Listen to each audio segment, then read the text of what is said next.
بسم اللہ الرحمن الرحیم۔ السلام علیکم ورحمۃ اللہ وبرکاتہ۔ میرے عزیز ساتھیو، رسول اللہ صلی اللہ علیہ وسلم کے والد محترم کا نام عبداللہ ہے اور والدہ محترمہ کا نام آمنہ ہے۔ رضائی والد کا نام حارث بن عبدالعزیٰ ہے اور رضائی والدہ دو ہیں، ایک کا نام صعیبہ اور دوسری کا نام حلیمہ ہے۔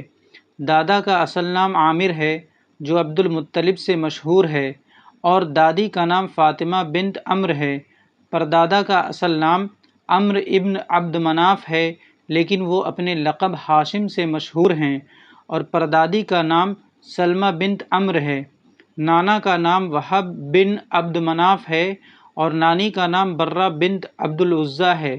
پرنانا کا اصل نام مغیرہ بن زہرہ ہے جو عبد مناف سے مشہور ہیں، اور پرنانی کا نام ام حبیب بنت اسد ہے۔ آپ حضرات بھی اس کو یاد کر لیں۔